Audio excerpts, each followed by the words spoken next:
اب آخری بات کی طرف آتا ہوں تاکہ وہ حضرات جو ان باتوں کا انکار کرتے ہیں ایصال ثواب کا، وہ اپنے علماء کی زبانی سن لیں تو پتہ چل جائے کہ آپ کے علماء کا عقیدہ کیا ہے، اور آج کل کے لوگ آپ سے حق چھپا کر آپ کو کیا عقیدہ دے رہے ہیں۔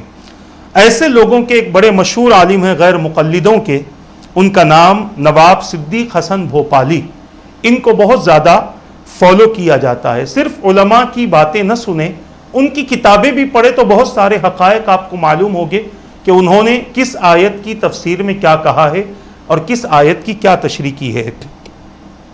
وہ کہتے ہیں، نواب صدیق حسن بھوپالی اس آیت کی تفسیر میں لکھتے ہیں، یہ کون سی آیت؟ جو 141ویں سورہ بقرہ کی آیت ہے۔ وہ لکھتے ہیں کہ شیخ تقی الدین ابو العباس احمد ابن تیمیہ نے کہا، جس شخص کا یہ عقیدہ ہے کہ انسان کو صرف اس کے عمل سے نفع ہوتا ہے، وہ اجماع کا مخالف ہے اور یہ متعدد وجوہ سے باطل ہے۔ یہ 20 وجہیں آپ نے بیان فرمائی ہے، میں جلدی اس کو ختم کرتا ہوں۔ پہلی وجہ بیان کرتے ہیں کہ انسان کو دوسرے شخص کی دعا سے فائدہ پہنچتا ہے اور یہ عمل غیر سے فائدہ پہنچا، یعنی جو کہتے ہیں کہ اپنا ہی کیا کام آتا ہے، دوسروں کا کام نہیں آتا، تو یہ خود بتاتے ہیں کہ دوسروں کا کیا بھی کام آتا ہے۔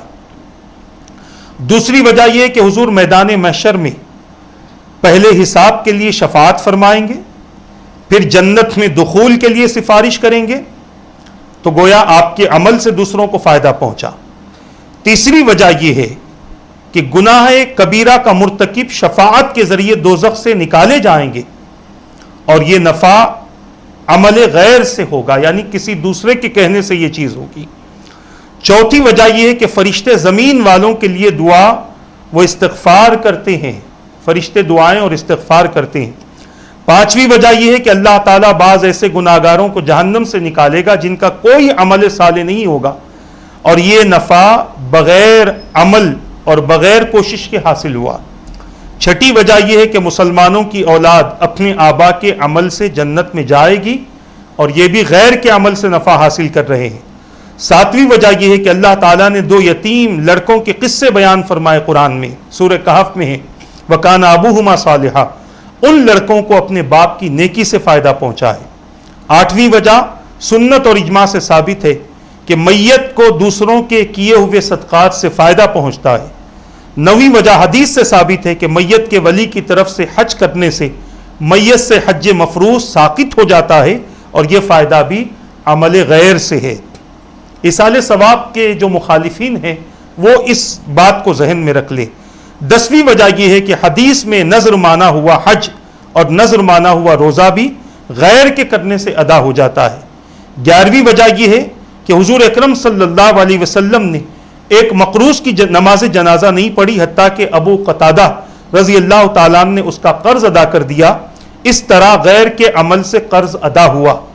12ویں وجہ ایک شخص تنہا نماز پڑھ رہا تھا، حضور نے فرمایا کوئی شخص اس پر صدقہ کیوں نہیں کرتا، یعنی اس کے ساتھ مل کر نماز پڑھے، اس کو جماعت کا ثواب مل جائے، یعنی دوسرے کی وجہ سے اس کو بھی فائدہ ہو گیا۔ 13ویں وجہ یہ ہے کہ اگر کسی میت کی طرف سے لوگ قاضی کے حکم سے قرض ادا کر دیں تو میت کا قرض ادا ہو جاتا ہے۔ 14ویں وجہ یہ ہے کہ جس شخص پر لوگوں کے حقوق ہیں، اگر لوگ وہ حقوق معاف کر دیں تو وہ بری ہو جاتا ہے۔ 15ویں وجہ یہ ہے کہ نیک پڑوسی سے زندگی میں اور موت کے بعد بھی نفع حاصل ہوتا ہے۔ 16ویں وجہ یہ ہے کہ حدیث شریف میں ہے، ذکر کرنے والوں کی مجلس میں بیٹھا ہوا ایک ایسا شخص بخشا گیا جس نے ذکر نہیں کیا تھا، صرف ان کی مجلس میں بیٹھنے کی وجہ سے بخشا گیا۔ 17ویں وجہ بیان کی گئی کہ میت پر نماز جنازہ پڑھنا اور اس کے لیے استغفار کرنا، یہ بھی تو غیروں کی طرف سے عمل ہے اور ان کی وجہ سے وہ وقت دیا جاتا ہے۔ 18ویں وجہ یہ ہے کہ اللہ تعالیٰ نے حضور سے فرمایا وَمَا كَانَ اللَّهُ لِيُعَذِّبَهُمْ وَأَنْتَ فِيهِمْ، اور اللہ کی شان یہ نہیں کہ وہ ان کو عذاب دے حالانکہ آپ ان میں موجود ہوں، یہ حضور کی وجہ سے امت کو فائدہ ہو رہا ہے۔ 19ویں وجہ یہ ہے کہ اللہ تبارک و تعالیٰ نے فرمایا لولا رجاء مؤمنون ونساء مؤمنات، اور فرمایا لولا دفع اللہ الناس بعضهم ببعض لفسدت الارض، اگر بعض لوگوں کی نیکیوں کے سبب اللہ تعالیٰ بعض بروں سے عذاب نہ ٹالے تو زمین برباد ہو جائے، یعنی چند لوگ نیکیاں کرتے ہوں تو ان کی وجہ سے بہت سارے لوگ اللہ کے عذاب سے محفوظ ہو جاتے ہیں، اور یہ بھی کسی غیر کے عمل سے کسی غیر کو فائدہ ہو رہا ہے۔ اسی طرح 20ویں وجہ یہ ہے کہ نابالغ کی طرف سے بالغ صدقہ فطر ادا کرتا ہے تو اس سے بھی اس نابالغ کو فائدہ ہوتا ہے۔ اسی طرح 21ویں وجہ ائمہ ثلاثہ کے نظریے کے مطابق نابالغ کی طرف سے اس کا ولی زکوٰۃ ادا کرے تو زکوٰۃ ادا ہو جائے گی۔ یہ عمل غیر سے نفع حاصل کرنا ہوا۔ معلوم ہوا کہ کتاب سنت اور اجتماع کی روشنی میں ایصال ثواب سے فائدہ حاصل ہوتا ہے، اور اس بات کو فتح البیان جلد 9 صفحہ 144 میں جو مصر سے چھپی ہے اس میں اس بات کو نقل کیا گیا، جو نواب صدیق حسن بھوپالی اپنی تفسیر میں یہ بات بیان کرتے ہیں اپنے شیخ کی طرف سے، یعنی جن کے یہ فالوور ہیں ان کی طرف سے یہ بات بیان کی جاتی ہے۔